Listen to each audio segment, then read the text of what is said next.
महर उते मौजूद हो, महबत फ़कीर बहन उते मौजूद हुयो ऐं जॾहिं त ही टे फ़कीर मौजूद हुआ।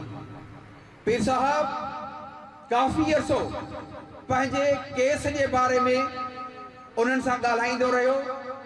हिननि फ़कीरनि जी जेका जज़्बो ॻाल्हि हिननि चयो त हेतिरी उकीर खां पोइ असां जॾहिं रत्नागिरी जेल पहुता आहियूं त असां पीर साईं खे क़दमे पवंदासीं। पर जॾहिं ही फ़कीर जेल जो दरवाज़ो खोले थो, अहमद फ़कीर निगारी जेको लाड़ वारो ख़लीफ़ो आहे उहो इनखे सॾु करे थो ऐं जॾहिं जेल जी उन काल कोठड़ीअ में पीर सी सदार ते हिननि जी नज़र पवे थी त हिननि फ़कीरनि जे अखियुनि मां लुढ़क त जारी थियनि था पर ओछंगारूं निकिरी थियूं वञनि, छाकाणि त हिते जॾहिं हुननि पीर साहिब सदार खे ॾिठो हुयो त पगारे जी शाही लिबास कलंगी चुगे में ॾिठो हुयो।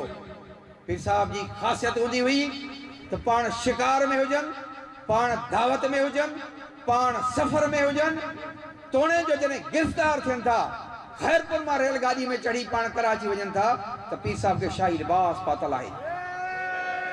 ऐं उते छा आहे, उते पीर सी सदार जिन खे जेल जो जेको वेस आहे उहो खाधीअ जो वेस पातल आहे। ही फ़कीर ॾिसी ॾाढा दरबादाश थिया, पर पीर साईं उन्हनि खे हिमत ॾिनी त फ़कीरो दिलि न लाहियो, ऐं तव्हां सां गॾु आहियां, इंशाअल्लाह उहो ॾींहुं परे न आहे, ही नासारो हिते कोन हूंदो, तव्हां ऐं असां हिते हूंदासीं। अहिड़े तरीक़े सां जेकॾहिं तारीख़ ते नज़र विझे थी, हक़ीक़तनि जूं ॻाल्हियूं कजनि थियूं त 1936 में पीर साहिब जॾहिं क़ैद काटे वापसि अचे थो, पाण रूहानी सफ़र 6 महीननि जो कनि था, पर उन्हनि 6 महीननि जे रूहानी सफ़र में जेका ख़ासि एजेंडा आहे, रूहानी सफ़र में पीर साहिब हिन तहरीक जी ॻाल्हि करे थो। ईअं न आहे त पीर साहिब 6 साल जी सज़ा काटे चवे त हाणे जेल ॾुखियो आहे, हाणे घर था वेही रहूं, असांजे लाइ पीराने पगार जी पग ई काफ़ी आहे। पर न, इस्लाम जी सरबुलंदी, हिन धरतीअ जी आज़ादी, हिन सिंध जी आज़ादी, हिन पाकिस्तान जी आज़ादी में ख़ामोश वेहणो न आहे। पाण उन लाइ तयारी कनि था, सफ़र शुरू कनि था, जैसलमेर जे राजा सां मिलनि था। जैसलमेर जो जेको राजा आहे उहो पीर साहिब खे तावन जो यकीन ॾियारे थो। अहिड़ी तरह सां इहा शायदि असांखे पोइ बाद में मिली त जेके जैसलमेर जे सरकार उते ई जेके पीर साहिब लाइ उठ भरिजी आया हथियारनि जा, जेके हिते साईं अली बख्श शाह जो ॻोठु, साईं मोहम्मद शाह जो ॻोठु ऐं खान बहादुर मोहम्मद हयात जुन जो जेको ॻोठु आहे, इते उठनि जो काफ़िलो आयो हो। इन सिलसिले में पीर साहिब गवर्नर लैंसलॉर्ड ग्राहम खे बि लिखियो हो त जॾहिं आउं वापसि थो अचां, मूंसां कुझु सामान आहे, जेकॾहिं उन जी इजाज़त हुजे त उहो शइ हिते अचे। उन्हनि में मूंखे हक़ीक़तूं जॾहिं असांखे रिसर्च में मिलियूं, इहे शयूं पाण खे साम्हूं मिलियूं। वरी गणक बंगले ते पीर साहिब बाक़ाइदे हज करे थो। हज करण खां पोइ वापसि अची पाण हुकुम थो करे त हाणे तव्हांखे तयारी करणी आहे, पंहिंजे औलाद जी नंढा जेके ॿार आहिनि त तव्हां उन्हनि जा फ़र्ज़ अदा कयो, उन्हनि जूं तव्हां सुनतूं कयो, पंहिंजे नियाणियुनि जूं तव्हां शादियूं कयो, जेके रनू ज़ालूं आहिनि उन्हनि खे पंहिंजो छपर छांव घर ॾियो। ईअं न आहे त तव्हांजा मसाला रहिया पिया आहिनि, तव्हां हेॾी सारी तहरीक में वञो पिया ऐं हीउ फ़र्ज़ तव्हां पूरा न कयो। माण्हू सिर्फ़ु जेकॾहिं हज ते वेंदो आहे त पोयां घर लाइ सीधो सामान त छॾे वेंदो आहे।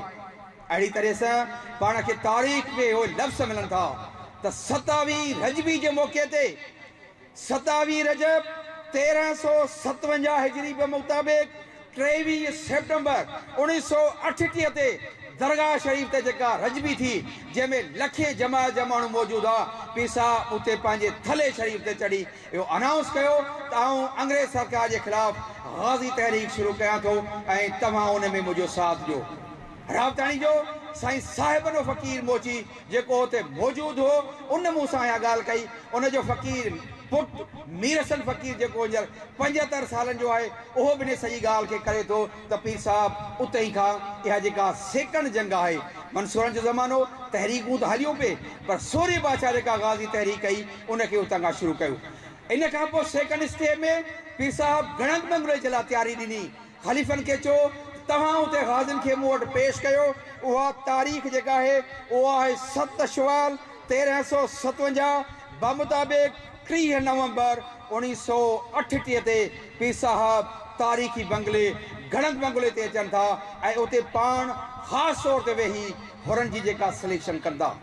उते जेके मोतबर माण्हू जंहिंमें मोहम्मद यूसुफ फ़कीर महर उते मौजूदु आहे, वरियां फ़कीर ख़ासकेली उते मौजूदु आहे, सराई सावण खान निज़ामानी उते मौजूदु आहे, इमाम बख्श फ़कीर संजरानी, कासिम फ़कीर संजरानी, दोदो फ़कीर कोरी, पुनू हिंगोरो, अब्दुल महकानी, ग़ुलाम अली चांग, इन खां सवाइ जेके थर वारे पासे खां शेखियो फ़कीर राजड़, सोहराव फ़कीर राजड़, अब्दुल्ला फ़कीर राजड़, लुकमान फ़कीर राजड़, अहिड़ी तरह सां जॾहिं असां हुर तहरीक जे हिननि गाज़ियुनि ते कमु कयो आहे त असांखे तमामु घणा जेके नाला मिलिया आहिनि जेके इन तहरीक जो हिसो आहे।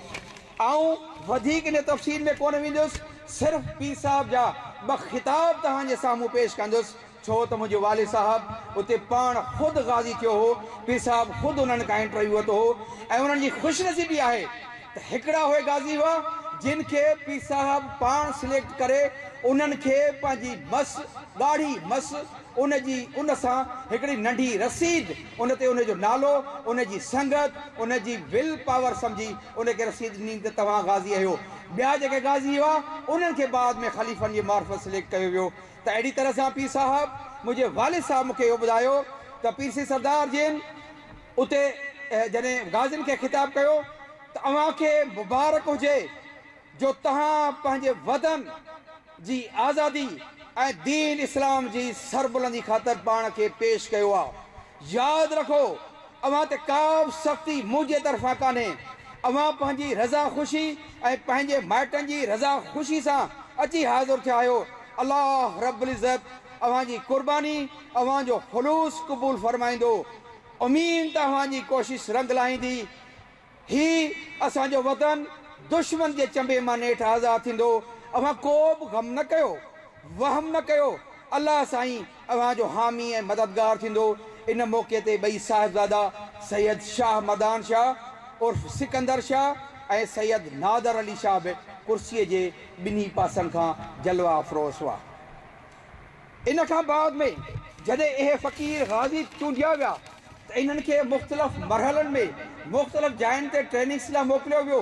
हीअ जेका मस फ़क़ीर जी संगत आहे जंहिंमें मुंहिंजो वालिद साहब शामिलु हो, उहो ॿुधाईंदो हो त उन्हनि खे अछड़े थर में तड़ अथलाऊ तड़ नंगरो जिते हींअर बि मोची फ़क़ीर रहनि था उते उन्हनि खे ट्रेनिंग्स जे लाइ उते मोकिलियो वियो। बाद में चंद महीननि खां पोइ पीर साहब गणक बंगले ते वरी फ़क़ीरनि खे सॼो, वरी ग़रीब फ़क़ीरनि खे जॾहिं सॼो, उन जी जेका ॻाल्हि आहे मुंहिंजे वालिद साहब मूंखे ॿुधायो त जिन फ़क़ीरनि ताईं उहो मैसेज कन्वे थी सघियो उहे फ़क़ीर पहुता, पर इन ॻाल्हि जी तड़प तव्हां उन मां सम्झी सघो था त संझे खां वठी पीर साहब पंहिंजे हवेली बंगले मां केतिरा दफ़ा ॿाहिरि निकितो ऐं इहो पुछो त गाज़ी गॾु थिया, गाज़ी गॾु थिया उन ख़लीफ़नि खां, ख़ासि तौर ते मोहम्मद यूसुफ फ़कीर ऐं साईं जेको वरियां फ़कीर साईं उते मौजूदु हुआ। पोइ जॾहिं उते तक़रीबन हू ॿुधाए थो त 400 खां 500 गाज़ी हुन गॾु थिया त पाण गाज़ी फ़क़ीर सभु गणक बंगले जे ओलह तरफ़ वारे ख़ासि दरवाज़े वटि अची गॾु थिया। पर राति जो आधीअ जो वेलो हूंदे बि पंहिंजे ख़ानदानी शाही लिबास चोगे मुबारक में मलबूस हुआ, ॼण को चंड खड़ो थियो हुजे या को शमदान बरदो हुजे। पाण ईअं जरकी रहिया हुआ। पाण अस्सलाम वालेकुम चवणु फरमायो ऐं चयो त गाज़ी फ़क़ीरो ख़ुशि आहियो।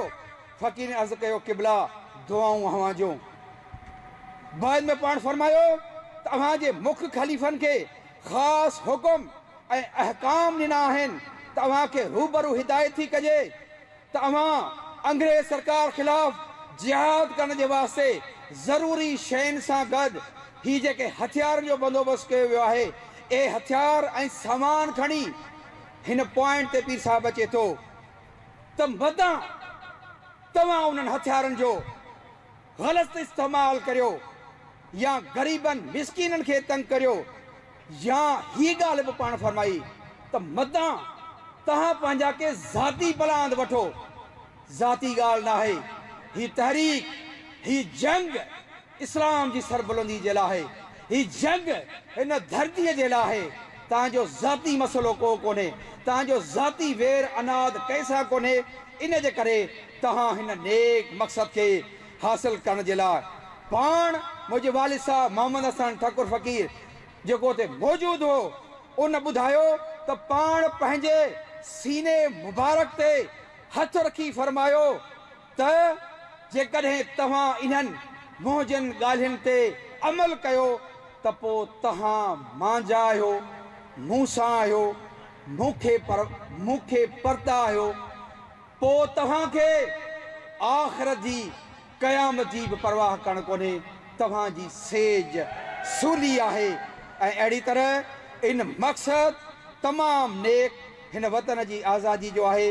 अलाह पाक तव्हांखे कामयाब ऐं सुरखरू करे।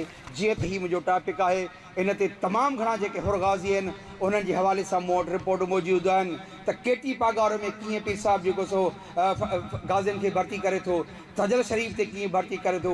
ऐं सिर्फ़ु हिकिड़ी ॻाल्हि जेका हाणे रिसेंटली असां जेको सो चेन ज़िलनि जे दौरे ते रिसर्च में वियासीं, उते जा फ़क़ीरनि ॿुधायो त जॾहिं गाज़ी गॾु थियण जे लाइ फ़क़ीर केटी पागारो में गॾु थिया त उते जिते मर्द फ़क़ीर जेके जमायत जा गाज़ी गॾु हुआ त हिकिड़ी औरत उते जेका आहे सा गाज़ी थियण आई त फ़क़ीर उते जेको बोज़दार फ़क़ीर हुयो उहो दावती उहो आयो अंदरि, उन चयो किबला हिकिड़ी औरत जेका आहे सा गाज़ी थियण आई आहे।